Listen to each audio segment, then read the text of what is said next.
Hello. Good morning, good afternoon, good evening, whenever you're watching this.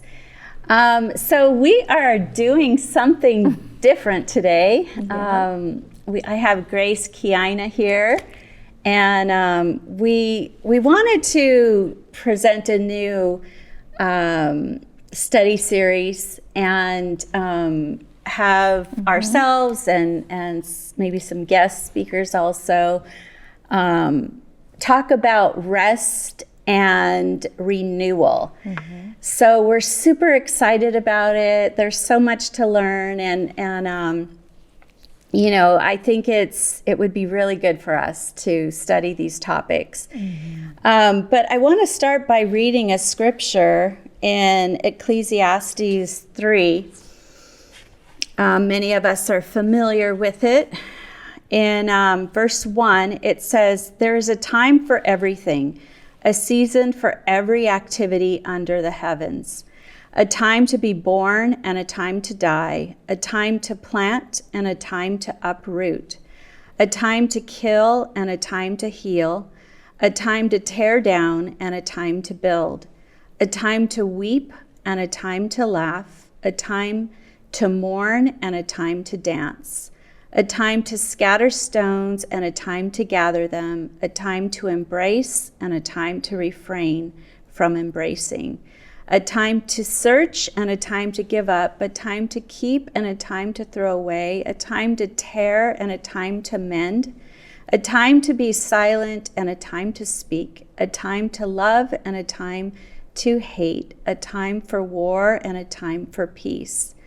What do workers gain from their toil? I have seen the burden God has laid on the human race. He has made everything beautiful in its time and has also set eternity in the human heart, yet no one can fathom what God has done from beginning to end."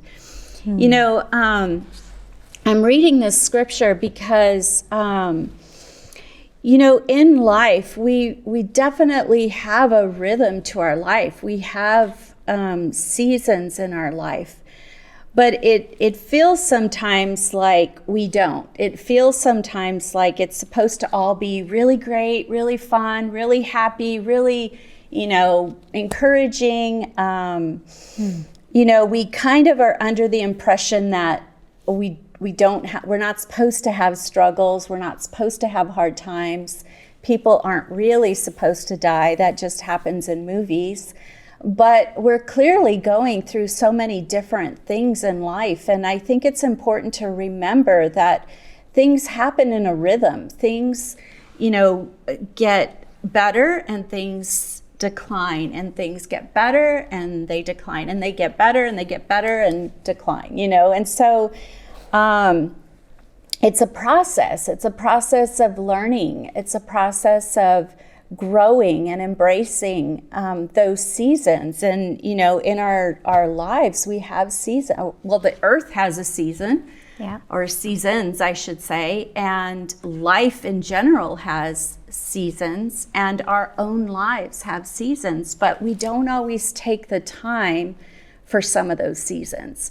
Like, we know that harvests need, you know, there's a planting time, there's a watering time, pulling the weed time, a harvesting time, but somehow we just want it to always be the harvest. We don't really want to do the hard work sometimes. We don't want to wait.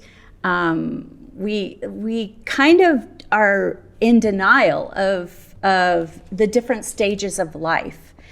And I think that, you know, we need to work hard and have a career and have a family and a job and goals, things like that. But we also need time to rest. We also need time to replenish, to renew, you know, to create, to connect with each other. And so we want to talk about these things, and we're going to do it in a series so that it's not everything all at once.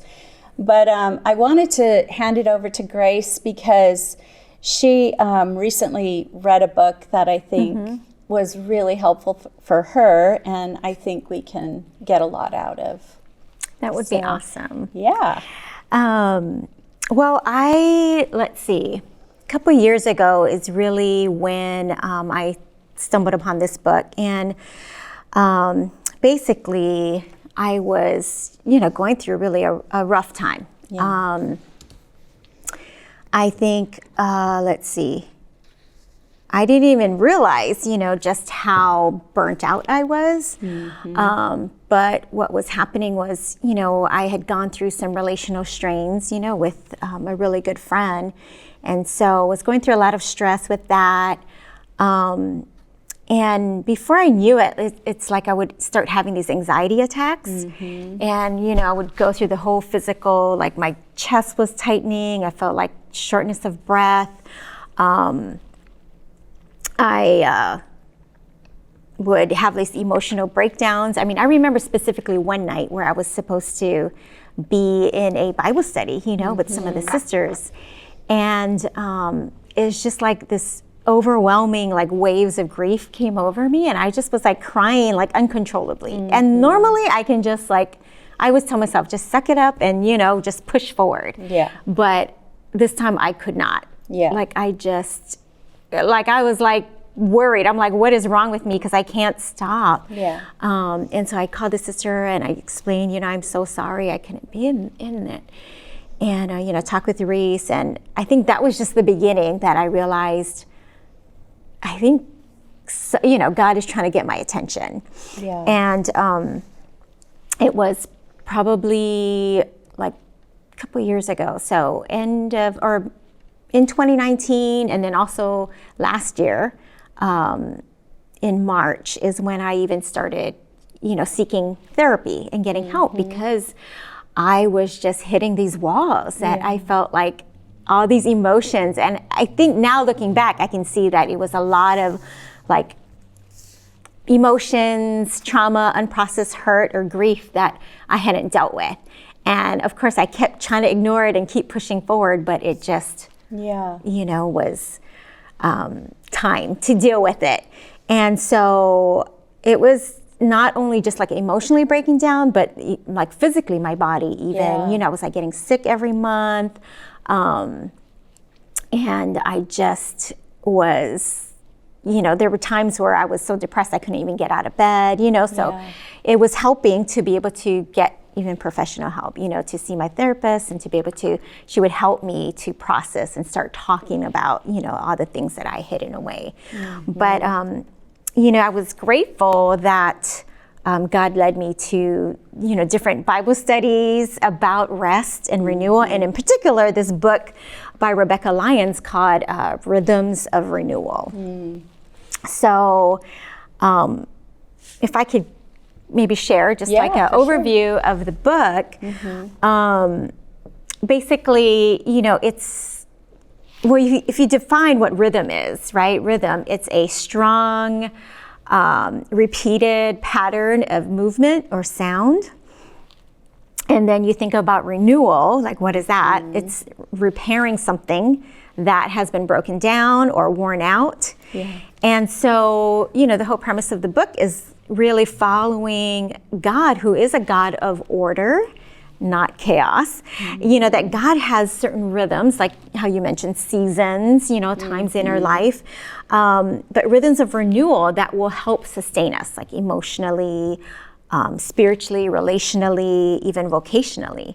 So basically, she kind of breaks it down, and I think it will be a good outline, for our series of what we want to share. Mm-hmm. But basically, there's 4, rhythms. You can break it down into one is rest, which is our spiritual life, really dealing with our inner life, asking God what He wants to do in our hearts.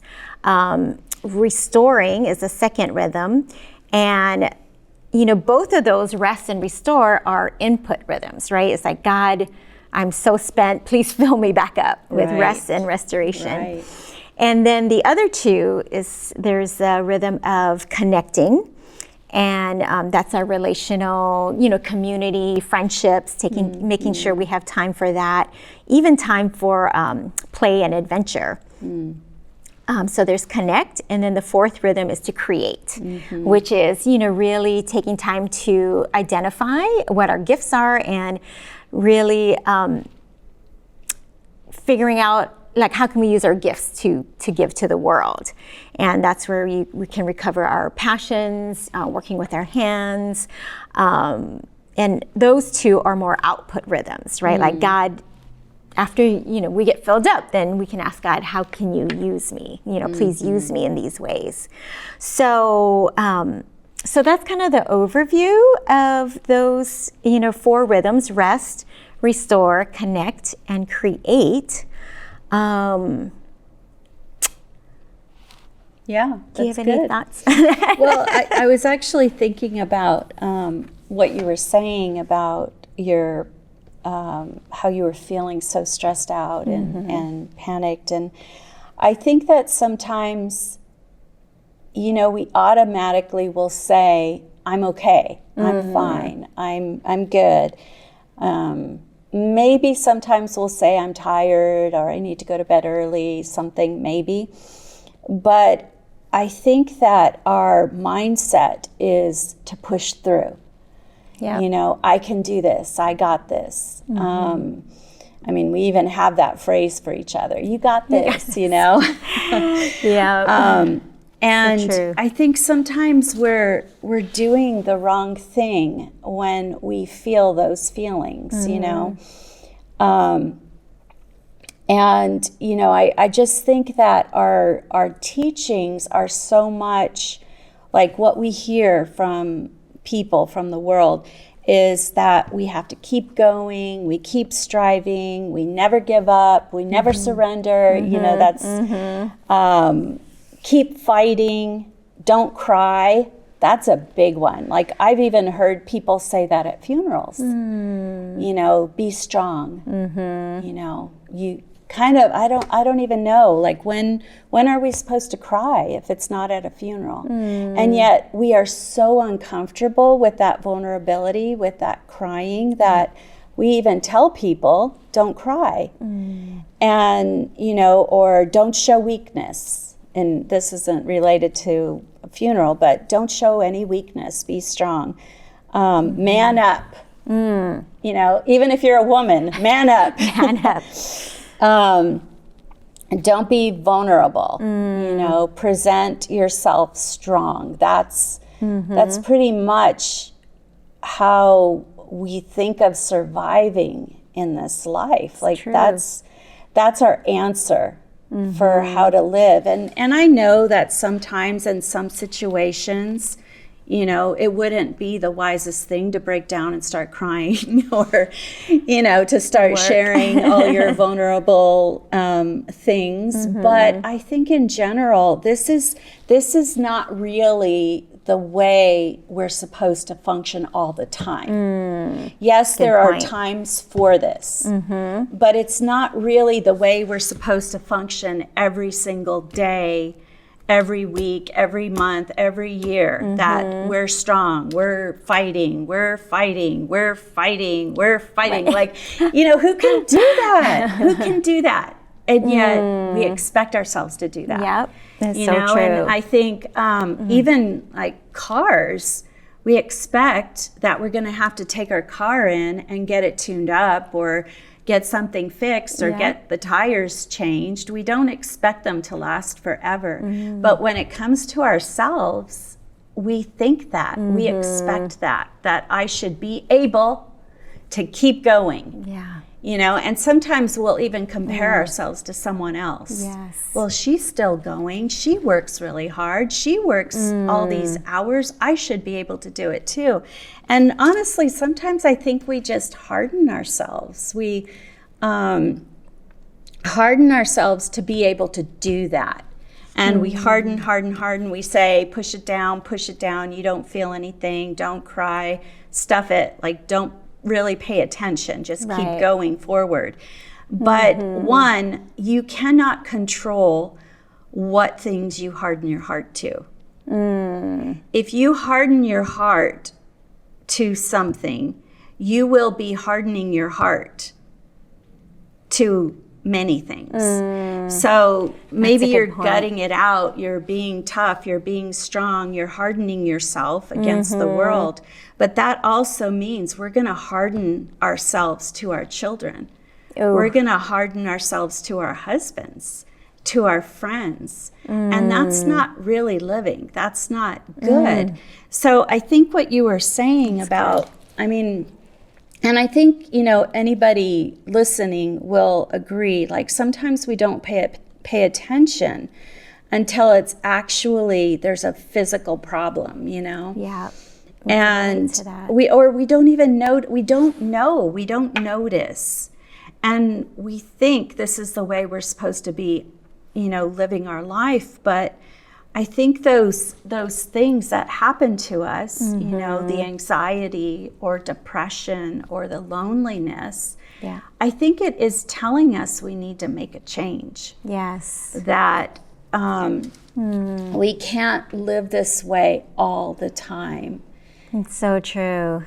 It's so true. I'm so convicted. Even as you were sharing about that, I'm like, that's exactly how, I think I learned to function from growing up, and just with my family, that it was more about like emotions just got in the way, or, slowing down to deal with my emotions just kind of got in the way of like what I needed to accomplish. Right. So, but I think I understand this feeling too.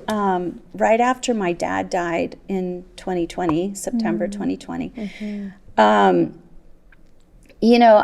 was there like a month before he died, and helped him with, things around the house, helped him get out of bed, stuff like that. And it was, when you're in that mode, you're going because somebody needs you, right? You're serving, you're helping, you're there. But when my dad did die and I went home, then it kind of hits you like he's gone. He's not here anymore. And I absolutely felt like I could grieve, like I had the space and the time and the friends, and Joanne gave me a great book to read when I was going through that, and it really helped. But one of the things I noticed is right after my dad died, I started feeling like this little flutter in my chest. And at first I felt it, and it didn't feel great, but I didn't really pay much attention to it. And then I kept feeling it. And I was talking to Priya one day, and I told her about this, and she said, that sounds like a panic attack. And I said, well, I don't feel like I'm being attacked. I feel like it's a little flutter, But then what happened, and, I did take note, though, that she said that. But then right after that, I felt this sharp pain. And I couldn't tell if it was in my chest or if it was in my back. It was really like gripping. And then I knew, okay, this is exactly what Priya was talking about. And I realized, oh my gosh, my body is telling me I need to do something different. And I was already praying and reading and talking and crying. And I do think I was in the process of grieving, but it did show me how much more I needed to do that. And, I wrote a story of my family, my mom and dad meeting, our childhood, and, kind of with the mindset of, they did the best they could, and I really loved them, and I saw how they loved me. Like that was pretty much the story I was writing. But I think what I realized is that our bodies will speak to us, you know, and this is a cry for more time, for more thought, for more grieving, or investigating what is this. And I think sometimes we're afraid of that. We're afraid of that stillness. We're afraid of that quietness. And the truth is, if we've had really super traumatic childhoods or upbringing, we feel those things, we probably should get help, because, you know, it is a scary venture to, you know, go into. But I think in my case, I felt like, I think I can explore these thoughts and these feelings a little bit more, and look at the scriptures and talk to my friends, and you know, they went away. Not to say they'll never come back, because I do think our bodies do tell us something, and sometimes we get sick, and somehow it serves us to be sick. I mean, you know, I'm saying sometimes, like, I think we can't handle it all, you know? It's like God's way of telling us, you need to stop and slow down. Yeah. Which I think about a year ago is when I actually did a devotional as well for Soul Sisters on God's gift of Sabbath. Because, you know, and I shared in that how it's amazing to me. You know, I've been a Christian for 29 years now. And yet only within these last few years have I even really explored and studied for myself in the scriptures, you know, what that is. Yeah. You know, what resting in God is all about. But if I could, just to share a little bit, like what is profound to me, you know, about what you're talking about, like seasons, and what I love about just going back to the beginning, you know, is going back to like God's original design, you know, that we are happiest, we are at our best when we are actually living the way that God created us to be. And you're right, you know, God never created any of us to keep going 24/7. And yet it's weird, like how in the church, like I almost felt like it was almost like a badge of honor, or like being spiritual was like, just go, you know, and like hardly any sleep, and just packing my schedule, and, you know, and not even realizing like the impact of not resting, you know. So I just wanted to just share a few scriptures going back to the beginning. In Genesis 1, I think why this is so important, you know, to really examine what is our rhythm, you know, what is our, like how can we restore just like whole health, you know? Yes, our spiritual activities and disciplines, that's important, but also just taking care of our physical bodies, right? Relationships are important. Creating, using our gifts is important. But in Genesis 1, so I'll just read from the very beginning. This is so cool. Verses 1 through 5, it says, "In the beginning, God created the heavens and the earth. Now the earth was formless and empty. Darkness was over the surface of the deep, and the Spirit of God was hovering over the waters. And God said, 'Let there be light.' And there was light. God saw that the light was good, and he separated the light from the darkness. God called the light day, and the darkness he called night. And there was evening, and there was morning the first day." So, you know, you start seeing that God has this rhythm, like even from the very beginning as he's creating, there was evening, then there was morning, that was the end of the first day. And then, you know, 6 through 8, and God said that there be a vault between the waters to separate water from water. So God made the vault and separated the water under the vault from the water above it. And it was so. God called the vault sky, and there was evening, and there was morning the second day. So again, right, this rhythm, evening and morning, the end of the second day, and it goes on the third day, evening and morning, you know, after he's creating. And there's this rhythm of like him creating the sky and the earth, the land and the sea, the sun and the moon, the light and the dark, you know. And it obviously culminates in God creating mankind, man and woman, Adam and Eve. And it says even after that, how God rested, right? After all of that, on the seventh day,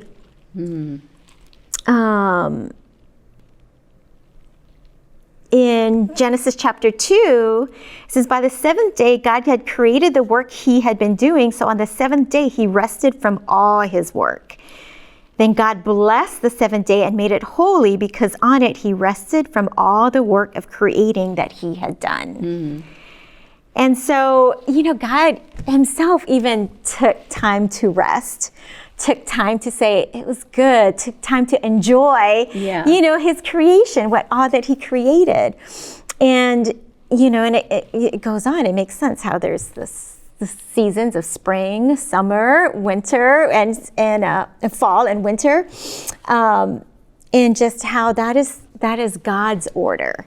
And so I hope that as we go through the series that, we can figure out, I think it starts with first slowing down, which I know that we all, as horrible as the pandemic was, it forced us to slow down, right? It forced us to really no choice. Think about what is important, and I know that was so hard for me, but it was so good for me to slow down, spend more time just trying to listen to God.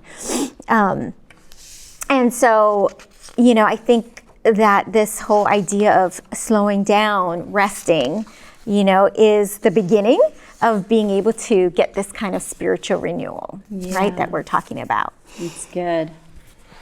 It's really good. So I did have a question. Michele, I know that you actually, I really do appreciate both you and Robert. I know for you, I always feel like you have these really deep insights or profound thoughts, and all of that comes because of your relationship with God. So I just wanted to ask you, what are some things that you like to do or that you do that help you to slow down or, be able to rest in God? Okay. I think one is setting aside a day, or really it should be two probably, but a day to rest. And, making, not being the day that I'm going to get all my chores done and I'm going to, spring clean the house or I don't try to do those things. I take it as a time to rest with God and with my family, with Robert. And so I think, first of all, deciding and knowing that I need that. And I think we're going to get into more on the other topics, but I think when you have that space, you can process what happened before that space, and you can kind of I know what I'd like to do is I love to draw and I do love to paint. Yes.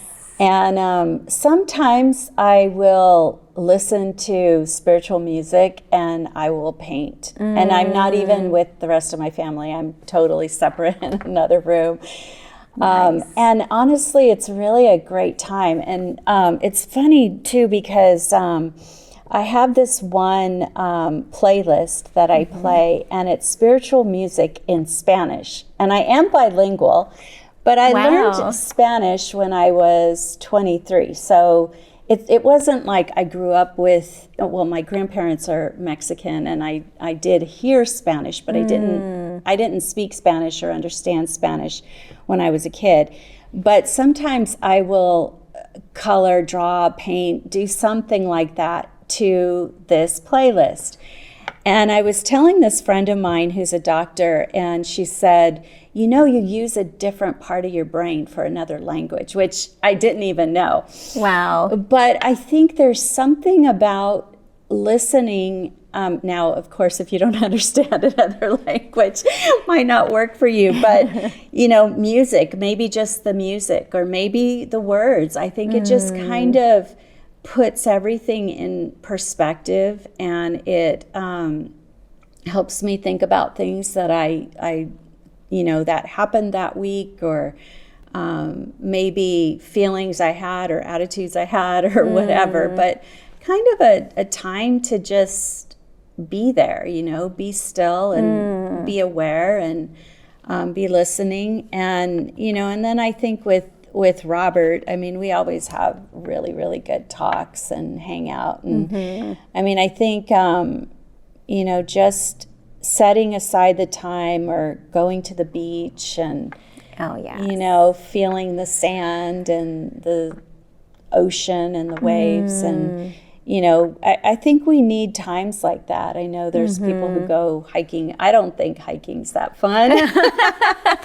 So I don't think I'll be doing that one. But, or I crochet. I love to crochet. Okay. Sometimes I crochet, but...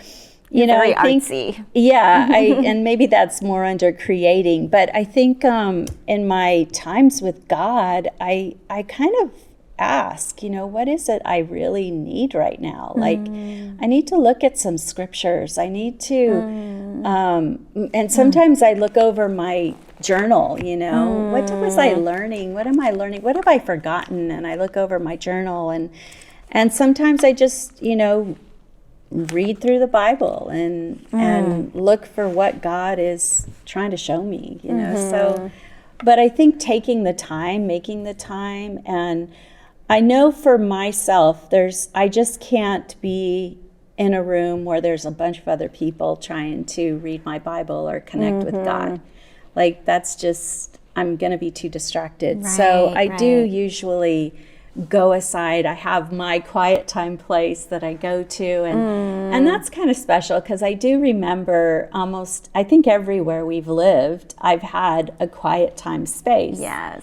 And even one time, in Miami, it was a washroom. It was a really cute washroom, yellow and very clean, and not too much in it, but it had great morning light. And I remember that with fondness, like just praying and singing. I mean, I really have to be somewhere where nobody can hear me singing. But anyway, yeah, I think that's. Thank you. Yeah. That's really awesome. Yeah, thank you for that. Yeah. Well, I'm really excited that we are doing this series on rest and renewal. I know for myself, it's so easy, to like the idea of rest. Yeah. But we're going to explore, like what Michele said, we're going to explore each rhythm more deeply. So you can tune in next week with us. We are going to be looking at what that means to rest in God, because, I like the idea of rest, but like what you're saying, it actually to be still and to sit in and to know that God may expose things, that are more negative emotions, like sadness. Yeah. Like I could totally relate. I'm like, I don't want to, I feel weak if I cry or it gets messy, and I don't know, and I got to be strong and, lead the women. I mean, all of those thoughts come into mind. So I think, learning how to rest and to remember that, God has given us this gift of rest. So I'm really excited to be able to explore this more, and I appreciate just me, you sharing and us being able to talk about this. So I hope that this is encouraging you. I hope that you will continue to tune in. Thank you so much for spending time with us. Yeah. And we look forward to even hearing, you can comment in the chat as well, just different ways that you have learned to connect with God. Yeah. But thank you so much for joining us, sisters. And we just wish you a great rest of the week, and we'll see you next time. Yeah. Thank you for joining us. I hope this has been educational and inspiring for you. If you'd like to know more, please join us by going to study.laicc.net, and we'll be happy to contact you and help you in any way we can.